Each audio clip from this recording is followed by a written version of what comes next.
दोस्तों, दिल्ली के एक अस्पताल में एक 19 साल की लड़की पिछले 4 महीनों से अपने कर्मों की सजा भुगत रही थी।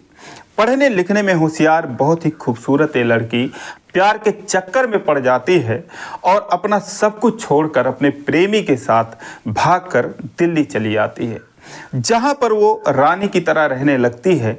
लेकिन 2 ही महीने के अंदर अंदर उसकी हालत नौकरानी से भी बदतर हो जाती है। दोस्तों, उसके साथ कुछ ऐसा होता है कि 2 दिन अपने बिस्तर से उठ भी नहीं पाती है। उसके बाद उसे अस्पताल पहुंचाया जाता है। उस लड़की के साथ कुछ ऐसा होता है, भगवान ना करे किसी दुश्मन के भी साथ ऐसा हो। दोस्तों, एक बहुत ही दर्द भरी कहानी है। आइए जानते हैं पूरी कहानी इस वीडियो में। लेकिन वीडियो में आगे बढ़ने से पहले बस वही रिक्वेस्ट कि आप वीडियो को लाइक कर दीजिए, चैनल को भी सब्सक्राइब कर लीजिए ताकि मेरा हौसला बढ़ता रहे। दोस्तों, ये कहानी है पश्चिम बंगाल के जलपाईगुड़ी जिले की। उस लड़की का नाम अर्पिता होता है।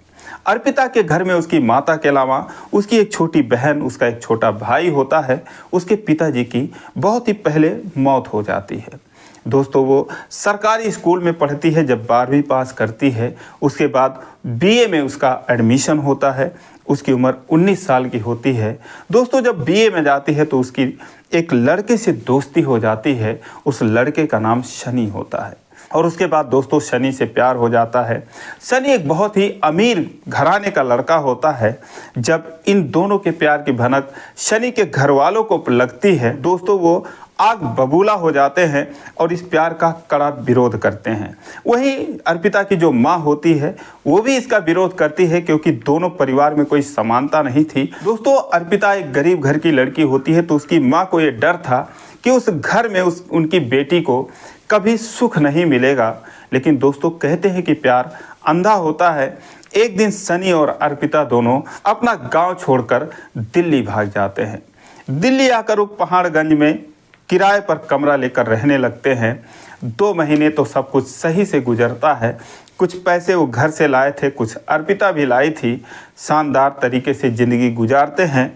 लेकिन दोस्तों, 2 ही महीने बाद उनका हकीकत से सामना होता है। शनि, जो कि दिन भर आवारागर्दी करता था, उसके पास कोई काम नहीं होता था। माँ बाप का इकलौता लड़का, लाडला बेटा था। काम धाम से उसका कोई मतलब नहीं था। दोस्तों, जब वो दिल्ली में काम करने के लिए इधर उधर जाता है तो दोस्तों उसका मन नहीं लगता, काम कर ही नहीं पाता, तो उसे उसकी नानी याद आ जाती है। इस बीच में उसका अर्पिता से भी मन भर चुका था, क्योंकि उसका काम ही यही था। अपने माँ के पास रो रो के बात करता है तो उसकी माँ कहती है, बेटा घर चले आ। उसके पिताजी भी कहते हैं, बेटा जो भी गलती हो गई, एक काम कर, तू घर चले आ। तो दोस्तों, शनि घर जाने का प्लान बना लेता है और अर्पिता से कहता है कि मैं अब घर जा रहा हूँ। अर्पिता कहती है, मैं भी चलूँगी। तो कहता है, तुम्हें अपने साथ नहीं ले जाऊँगा। जब अर्पिता कहती है कि मुझे क्यों नहीं ले जाओगे, कहता है कि मुझे तुम्हारे साथ रहना ही नहीं है। दोस्तों, बात बात में गुस्सा हो जाता है, उसे मारता पीटता है, उसे परेशान करने लगता है। अब अर्पिता ये सोचकर आई थी उसके साथ कि इसके साथ सपनों की दुनिया बसाऊंगी, आराम से रहूंगी, ऐश करूंगी। लेकिन दोस्तों, जब वो शनि का ये व्यवहार देखती है तो उसके पैरों तले ज़मीन खिसक जाती है। दोस्तों, वो कहीं की नहीं रहती, अपने सर पर हाथ रखकर रोती रहती है। इसके अलावा उसके पास कोई चारा नहीं था। उधर से जो शनि के माँ बाप थे वो भी उससे कहते हैं कि तू आना है तो तुझे अकेले ही आना होगा, उस लड़की को अपने साथ नहीं लाना है। अब दोस्तों, शनि का वैसे भी अर्पिता से मन भर चुका था, वो उसको अपने साथ नहीं रखना चाहता था। इसलिए एक दिन वो अर्पिता को छोड़कर अपने गांव चला जाता है और अर्पिता के सामने अब रोने के अलावा और कोई चारा नहीं बचता है। अब दोस्तों, अर्पिता करे तो क्या करे, उसके जाने के बाद उसकी हालत ख़राब हो जाती है। छोटा मोटा वो काम ढूंढने लगती है, काम उसको मिल भी जाता है, लेकिन उसका मन नहीं लगता। अभी मात्र 19 साल की उसकी उम्र थी। अब उसे भी अपने गांव घर की याद आने लगती है। धीरे धीरे वो खाना पीना छोड़ देती है, कम कर देती है और धीरे धीरे बीमार हो जाती है। एक दिन वो कमरे में शाम को सोती है तो दोस्तों सुबह उठती ही नहीं है, शाम को भी नहीं उठती। जब 2 दिन हो जाते हैं तो उसके अगल बगल के जो किराएदार होते हैं सोचते हैं कि आज इस लड़की को क्या हो गया, 2 दिन से दिखाई नहीं दी। दोस्तों, जब उसके कमरे में घुसते हैं तो उसकी हालत एकदम ख़राब थी, निर्जीव सी स्थिति में पड़ी हुई थी। लोग उसको उठाते हैं, देखते हैं कि हाँ भी सांस इसकी चल रही है। दोस्तों वहाँ से कुछ किराएदार मिलकर उसको सफदरजंग हॉस्पिटल पहुंचा देते हैं और जहां पर उसको एडमिट करा देते हैं और उसके बाद सारे लोग वहां से चले आते हैं। अब वहां पर वो लावारिस स्थिति में पड़ी रहती है, फिर भी उसका इलाज होता है और इलाज होकर जब धीरे धीरे वो ठीक होने लगती है, 1 हफ्ते 10 दिन बीत जाते हैं। डॉक्टर के मुताबिक उसकी सारी रिपोर्ट नॉर्मल हो जाती है, फिर उसे डिस्चार्ज कर दिया जाता है। उसे कहा जाता है कि अब तुम जाकर अपने घर पर आराम करो और हफ्ते 15 दिन में आकर दिखाती रहना। लेकिन दोस्तों वहाँ पर एडमिट रहने के दौरान उसे खाना पीना सब कुछ मिलता था।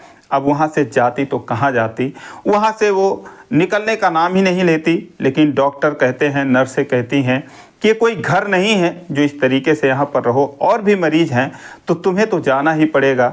दोस्तों उसको ज़बरदस्ती वहाँ से निकाल दिया जाता है। वार्ड से वो बाहर आती है तो देखती है कि एक जगह लाइन से कम सैकड़ों लोग अपनी चटाई बिछाकर, पन्नियाँ बिछाकर वहीं पर लेटे हुए थे।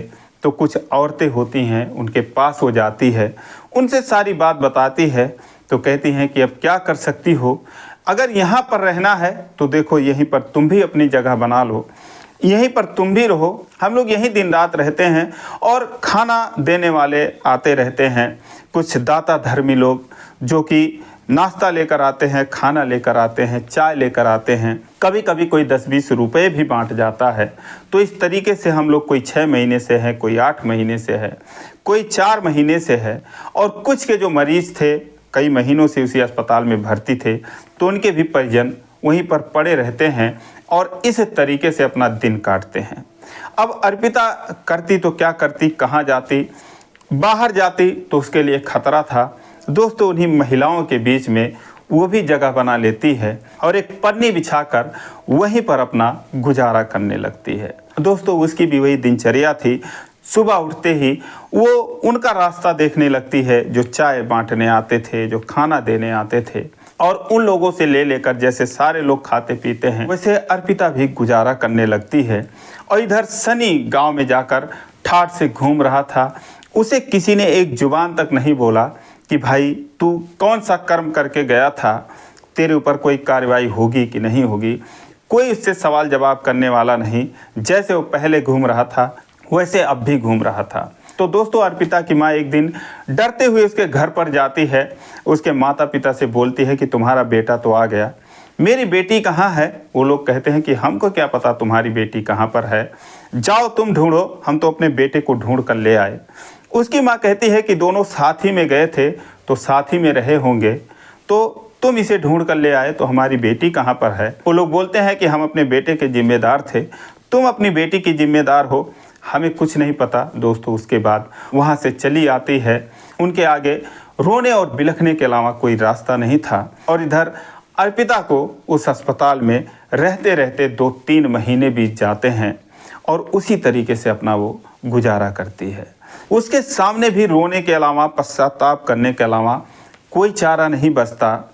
एक दिन वो एक महिला से अपनी आप बीती बताती है, रोते रोते बताती है कि किसी ने उसको मना किया था उस लड़के से दूर रहने के लिए। दोस्तों जब वो पढ़ाई कर रही थी तो सनी से पहले भी उसका एक लड़के से प्रेम होता है। उस लड़के का नाम नीरज होता है। नीरज सीधा साधा लड़का था, वो भी पढ़ने लिखने में होशियार था। अर्पिता और नीरज एक दूसरे को प्रेम करते थे। लेकिन दोस्तों जो सनी होता है, कभी बुलेट पे घूमता, कभी अवेंजर्स पे घूमता, कभी अपाची लेकर घूमता, शान और शौकत की कोई कमी नहीं थी, स्टाइल मारता। उसके ऊपर न जाने कितनी लड़कियां उसकी दीवानी थी। और दोस्तों जब वो अर्पिता के पीछे पड़ता है तो एक हिसाब से ज़बरदस्ती वो अर्पिता को पटा लेता है। अब दोस्तों जब अर्पिता सनी से बातचीत करने लगती है तो एक दिन नीरज उससे कहता है कि अर्पिता तुम मुझसे बात करती हो, लड़का बिल्कुल भी अच्छा नहीं है, उसकी आदतें ख़राब है, उसके बारे में मैं अच्छी तरीके से जानता हूँ। तो अर्पिता नीरज से कहती है कि ऐसी बात नहीं है, तुम उसके बारे में गलत सोच रहे हो, बहुत ही अच्छा लड़का है, मेरा बहुत ख्याल रखता है, मुझे गिफ्ट वगैरह देता है, कैडबरी वगैरह देता है, आइसक्रीम खिलाता है, तो इस तरीके से वो मेरा बहुत ही ख्याल रखता है। दोस्तों फिर नीरज कहता है कि अर्पिता मैं तुमसे बहुत प्यार करता हूँ, इसीलिए मैं तुमसे कह रहा हूँ तो अर्पिता कहती है मैं भी तुमसे बहुत प्यार करती हूँ, लेकिन प्लीज़ बुरा मत मानना, मुझे तुमसे ज़्यादा सनी अच्छा लगता है। दोस्तों जब ये बात नीरज सुनता है तो बहुत ही उदास हो जाता है। अब दोस्तों जब नीरज उदास हो जाता है तो अर्पिता उसका हाथ पकड़ लेती है और उससे कहती है कि तुम गुस्सा तो नहीं हो। तो नीरज कहता है कि मुझे क्या ज़रूरत है गुस्सा होने की, जब तुम उसको पसंद ही करती हो तो मैं गुस्सा रहूं या ना रहूं, क्या फ़र्क पड़ता है तुम्हें, बस यही कहूँगा, तुम अपना ख्याल रखना। अर्पिता कहती है कि हाँ वो तो है। दोस्तों उसके बाद दोनों उस दिन से लगभग जुदा से हो जाते हैं और इधर अर्पिता और शनि में प्यार जो है वो काफ़ी गहरा हो जाता है और उसके बाद दोनों दिल्ली भाग जाते हैं और उसके बाद ये कहानी होती है। अब उधर वो अस्पताल में भिखारियों जैसी ज़िंदगी गुजारने लगती है। इधर सनी उसी तरीके से ठाठ से घूमता है जैसे पहले घूम रहा था। एक दिन उसे खबर लगती है नीरज को कि सनी तो चला आया है लेकिन ये अर्पिता को कहीं छोड़ आया है। तो वो सनी से मुलाकात करता है और बोलता भाई तू अर्पिता को लेकर गया था तो तू अकेले क्यों आया, अर्पिता कहाँ पर है। सनी कहता है इससे तेरे से क्या मतलब, वो कहाँ पर है कहाँ नहीं है, तू कौन होता है पूछने वाला। तो कहता भाई सीधे सीधे बता दे आखिर उसको कहाँ छोड़ आया।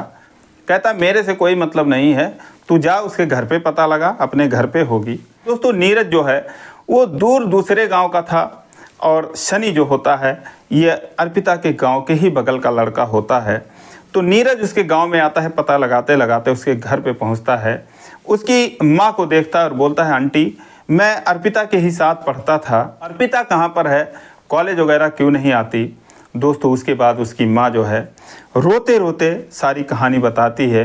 कहती है बेटा ऐसी ऐसी बात है, अब उनके घर मैं जाती हूँ तो वो लोग मुझे डांट फटकार के भगा देते हैं, कुछ कर भी नहीं सकती हूँ। एक एड्रेस दिया है सनी ने कि हाँ यहीं पर वो लोग रहते थे, अब बेटा ये पता है मैं जाऊँ तो कैसे जाऊँ। अब दोस्तों उसके बाद नीरज जो है एड्रेस ले लेता है और इनसे उनसे 2-4 लोगों से कुछ पैसे इकट्ठा करता है, 4-6 हज़ार रुपये, और उसके बाद दिल्ली के लिए रवाना हो जाता है। दिल्ली जब उस पते पर जाता है, पहाड़गंज का वो पता था, वहाँ पर पता चलता है कि वो लड़की जब से हॉस्पिटल गई है 4 महीने हो गए, तब से उसका पता नहीं है वो कहाँ पर है, यहाँ आई ही नहीं, चली गई होगी अपने घर। उसके कमरे में भी कुछ नहीं है, खाली पड़ा है उसका कमरा। अब दोस्तों उसके बाद नीरज सफदरजंग हॉस्पिटल जाता है, वहाँ पर इधर उधर ढूंढता है, सारे वार्डों में घुस घुस के ढूंढता है, कहीं उसका पता नहीं लगता। दोस्तों उसे शाम हो जाती है, थक हार कर वो आता है, एक टीन शेड होता है, पेड़ होते हैं, वहीं पर नीचे बैठ जाता है। अब दोस्तों वो बैठा रहता है, तभी उसके सामने एक गाड़ी आकर रुकती है, एक कार आके रुकती है, उसमें से 2-3 सरदार जी लोग उतरते हैं, पंजाबी लोग उतरते हैं। चाय का थर्मस बड़े बड़े लिए रहते हैं 3-4, और गिलास लिए रहते हैं, ब्रेड लिए रहते हैं, टोस्ट लिए रहते हैं। उनको देखते ही सारे लोग लाइन में लग जाते हैं। वहाँ पर वो नीरज बैठकर बड़े गौर से उन लोगों को देख रहा था और सोच रहा था क्या पता किसी लाइन में ऐसे ही अर्पिता कहीं खड़ी होगी। दोस्तों उन लोगों को गौर से देखने लगता है, सोचने लगता है, तभी करीब 50 लोगों के पीछे अर्पिता एक गिलास लेकर और ब्रेड लेने के लिए एक प्लेट लेकर खड़ी होती है। जब वो अर्पिता को देखता है उसकी आंखों से आंसू बहने लगते हैं। उसे देखते ही रहता है, अपने आप को किसी तरीके से संभालता है, अपने आंसुओं को रोकने का प्रयास करता है और दोस्तों किसी तरीके से खुद को संभाल कर अपने आंसुओं को पोंछकर वो अर्पिता के पास जाता है। पीछे से जाकर उसे आवाज़ लगाता है अर्पिता। दोस्तों अर्पिता जैसे उसकी आवाज़ सुनती है, मुड़ कर देखती है, नीरज खड़ा होता है। दोस्तों अपना गिलास और प्लेट फेंक कर उसके सीने से जाकर लग जाती है और पागलों की तरह रोने लगती है, फूट फूट कर रोने लगती है। सारे लोग हैरानी भरे नज़रों से देखते हैं। वह औरतें भी खड़ी होती हैं, जो 4-6 औरतें थीं जिनके सहारे वो अपनी ज़िंदगी गुजार रही थी, अपना वक्त गुजार रही थी। सारे लोग आके उसको घेर लेते हैं, वहाँ पर भीड़ लग जाती है। क्या हुआ क्या हुआ। दोस्तों फिर वो जो औरतें थीं वो अर्पिता को संभालती हैं। नीरज भी रो रहा था, उन दोनों को ले जाती हैं वहाँ पर जहाँ पर वो पन्नी बिछा के रात को सोती थी। वहाँ पर वो लोग बैठते हैं, दोस्तों उसके बाद शाम हो जाती है। नीरज अर्पिता को लेकर वहाँ से जाने लगता है। सारी जो औरतें होती हैं, जो उसके जान पहचान वाले होते हैं, वो उनको गेट तक आकर विदा करते हैं। सारे लोग जब अर्पिता जा रही थी रोने लगते हैं। के बाद जाता है उस रूम पर जहाँ पर वो रह रही थी। जो मकान के मालिक थे, जब वो उसकी स्थिति जानते हैं, वो भी दुखी होते हैं। उन्हें अफसोस था कि हम इसका हाल चाल लेने नहीं जा पाए। लेकिन दोस्तों शहर में तो ऐसा होता ही रहता है, कोई किसी का नहीं होता। फिलहाल रात को वो उसी कमरे पर दोनों रुकते हैं और अगले दिन वो कालका जी मंदिर के लिए चले जाते हैं। वहाँ पर एक साथ जीने मरने की कस्में खाते हैं और 2-3 दिन रहकर दिल्ली के अलग अलग जगहों पर घूमते हैं। दोस्तों उसका जो मानसिक तनाव था वो कम होता है। दोस्तों नीरज ही उसे सच्चा प्यार करता था। नीरज को गले लगा कर रोती और कहती, तुम पहले क्यों नहीं आए, मैं तुम्हारे बारे में सोच रही थी। तो नीरज कहता है कि तुमने मुझे बुलाया ही नहीं तो मैं कैसे आता। वो कहती, मैं तुम्हें रोज़ याद करती थी। दोस्तों उसके बाद वो दोनों अपने गांव चले आते हैं। अर्पिता अपनी माँ से मुलाकात करती है, अपने भाई बहन से मुलाकात करती है, रोने लगती है और उसके बाद अपना सब कुछ भुलाकर अपने पढ़ाई में लग जाती है। तो दोस्तों मेरा ये वीडियो बनाने का मतलब किसी का दिल दुखाना नहीं है, किसी के भावनाओं का ठेस पहुंचाना नहीं है। बस लोगों को जागरूक करना है कि अपने अच्छे और बुरे को पहचानें, अपने माँ बाप का दिल ना दुखाएं, इस तरीके से कोई डिसीजन ना लें कि जिससे उनकी ज़िंदगी बर्बाद हो जाए। दोस्तों अगर नीरज नहीं होता तो आप सोच भी नहीं सकते कि अर्पिता के साथ क्या होता। तो दोस्तों ये रही कहानी। आप लोगों को कैसी लगी कमेंट करके ज़रूर बताएं और ज़रा भी अच्छी लगी हो तो वीडियो को लाइक नहीं किया है तो लाइक कर दीजिए, चैनल को सब्सक्राइब कर लीजिए। फिर मिलेंगे अगले वीडियो में, तब तक के लिए जय हिंद।